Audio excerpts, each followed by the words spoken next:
えらいこっちゃ。速報入ってる。今、矢吹さん辞めるらしいです。倉内を告発した市会議員のことをなんか褒めてるけど、あれ単なるクソネトウヨの麻生の犬ですよ。やっぱ倉内さんすごかった。高市早苗のゴキブリツイート、あれゴキブリに出くわして怖い思いするけど殺せませんって、あれ麻生太郎のこと言うてるようにしか思われへんねんよな、これ。公明党参院会派立憲代表が言及。うまいこと言わはったなぁと。ねえ、僕こういうの大好きなんです。いやもうこれ小ネタですけどね。まあ名前は出しませんけども、結構有名なやつなんですよ。有名になりよったんですけど、僕の友達っていうか昔からの友達っていうか知り合いに精神科のやつがおるんですよ。でその精神科のやつが俺の精神科の医者ね、精神科の医者がおって、その精神科の医者が俺がこう元彦のこといじりに行ってるのを見てくれててね、俺の YouTube とか見てくれてて、でプロとして見ようと。藤倉総合病院じゃなくてほんまのお医者さんです。ほんまの精神科の先生です。でもうまあその精神科の知見から、まあしばらく前からこれはこういうことやとかああいうことやとか教えてくれたりするんですよ。まあ別の件で話することがあるので話をしてたら、なるほどな、勉強になるなと思って聞いてたんです。この間なんかおかしい様子があったら写真を送ってくれって言われたんで、夫婦の写真ゆうべ送ったろうと思ったんですよ。気持ち悪いでしょって言って送ろうと思って、まあコメントつけん方がバイアスはかからへんからええと思って、この間元彦が挙げた夫婦の写真をふっと送ろうと思ったら、その人と全く同性の違う友達に送ってしもたんよ。 LINE で完全に間違えて。でその人はまあ昔から知ってる人やねんけど、ずっと洋服屋さんやな。中古の洋服買うてきて中古の洋服売る店に裏張る商売をしてはるんですよ。ですっごいおしゃれな人なんですよ。その人に間違えて送ったんですよ。でもその人に LINE 送るの久しぶりやったんですよ。で間違えて送ってしもて、久しぶりってこともないな、まあ送ったんですよ。こう名前で検索してきてやって思ってビャーって送ってしもたんです。ほんなら間髪を入れず、誰これキモいって帰ってきて、全く知らんからね、俺が東京の人やし洋服屋さんでずっと仕事忙しいから知らんかったんですよ、元彦のことを。で間違えてふっと送ったら、もう間髪を入れず、誰これキモいって帰ってきた。俺の友達はみんな正常な人が多くてよかったなと思いました。間髪入れず、あれはキモいよね。てか俺精神科の先生の友達ってか、まあ知り合いからの回答はすっごく意味深でした。どんどんやらした方がいいと思いますよ。いやあれさ、アンチに対する挑発や言うてるけど、あれされてムカつく？全然ムカつかないよね。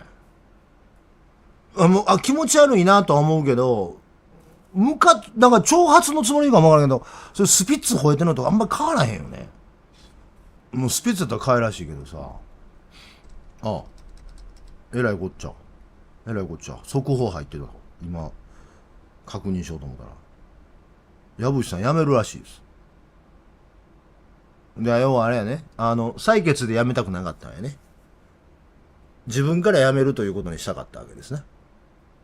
俺ずっと言ってたやん。こいつはちゃんと尋常じゃないって、こいつはすごいって言ってたじゃん。やっぱこういうことはできるんですな。さらっとしてるんですな。やっぱり人間でかいですよ、こいつ。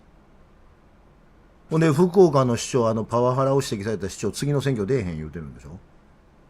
なんか福岡すっごいまともですね。やっぱり福岡の方が都会なんでしょうな。こいつね、矢口さんね、俺嫌いになれないんですよ、この人のこと。嫌いになれないとか、こいつはすごいっすよ、やっぱり。やっぱこいつはすごいね。ちょっと、あっけに捉えてる、今俺。俺が思ってたよりもすごいなと思って。大物感があるね。で、これで、あれでしょ、麻生さん、武田良太に多分、クリンチをかけに行ってるつもりなんでしょ。でも麻生さんもう死ぬからな。この倉内さんのことを告発したのが麻生さんの子飼いなんですよ。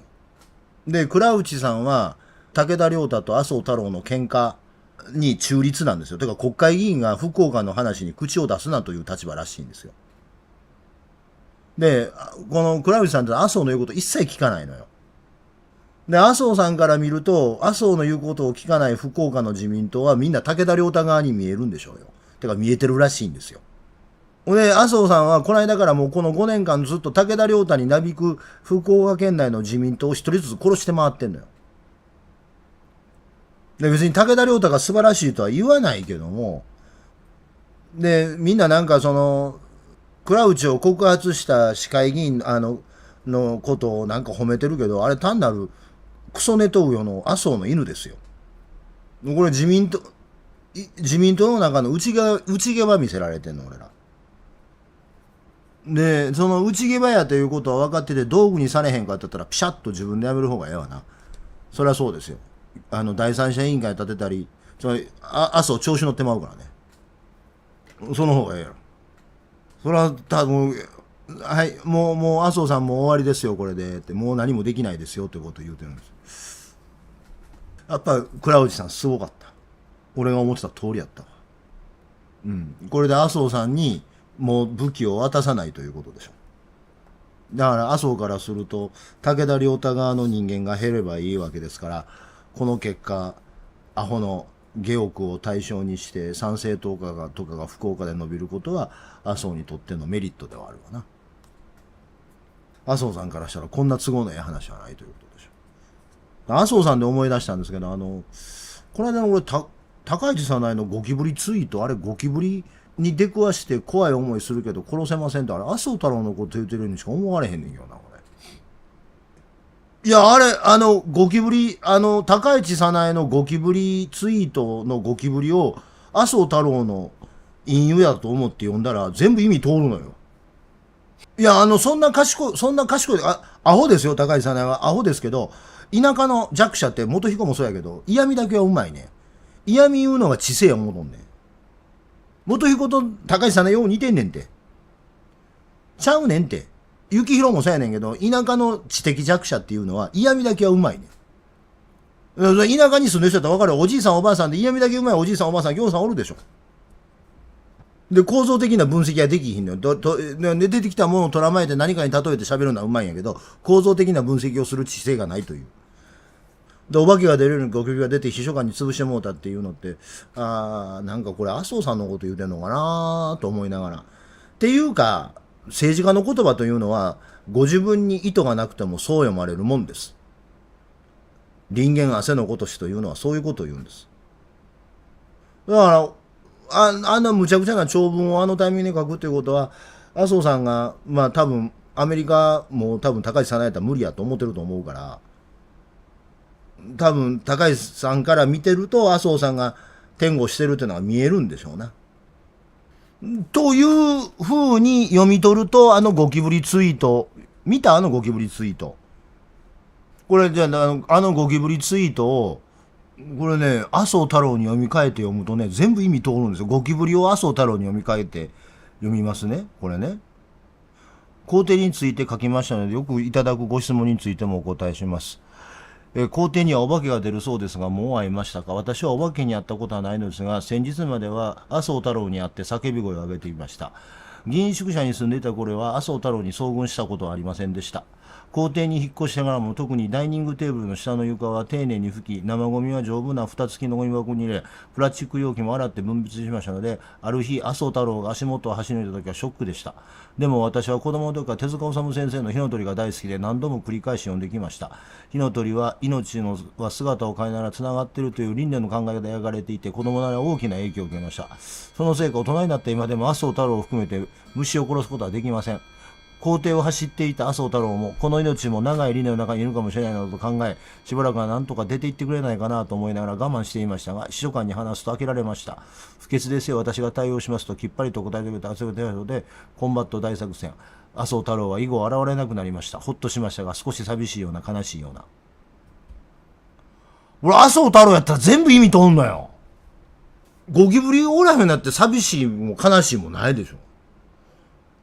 そう逆にそう、誰かに入れ替えないと、麻生太郎に入れ替えないと意味が、ここで秘書官が対応してるというのがね、とてもね、象徴的なんですよね。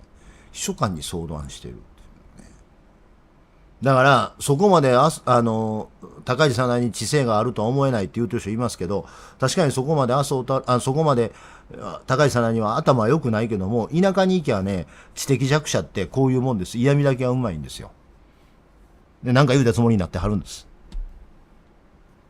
今井さんはパーティーされた話、今井さんは自分から辞めてるんです、あれ。やってられるかや、言うて。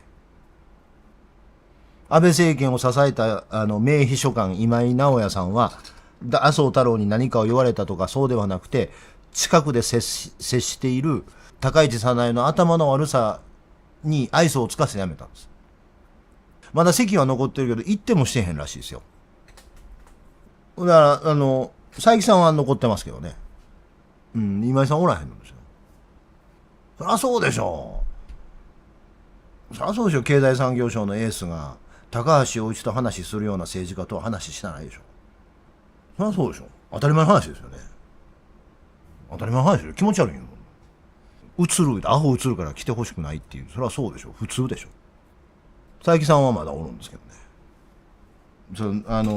みんななんか勘違いしてるけどね、能力下の人が上と喋るの苦労すると思ってるんですよ。違うんですよ。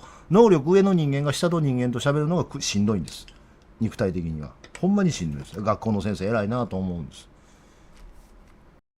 読売新聞の7面です。EU 制裁波及阻止論ってこれね、EU 頑張ってます。ICC の赤松所長に対してアメリカが個人的な制裁をかけてきたんですが、EU には、EU 内の企業が他国の経済制裁に勝手に従うことを原則として禁じるブロッキング規制というものがあって、それを適用すべきだという議論が出てきているというんですね。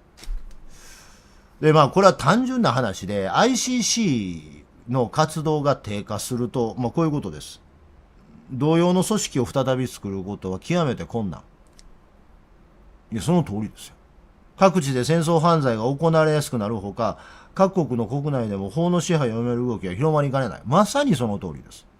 なんか、2026年の正義を茜さんは体現してるみたいで、言うてることがどうとかではなくて、ロシアとアメリカの両方から経済制裁かけられてるんです、茜さん。なんかもう正義を体現してますよね。もうなんかもう、この人は正しいということを言うてくれてるみたいな感じがしますが。これ動画で見たけど、すごかったですね。ちょっと古いんですが、読売新聞の10面じゃないな。ごめん、日経新聞の10面です。すみません。上下反対でした。日経新聞の10面。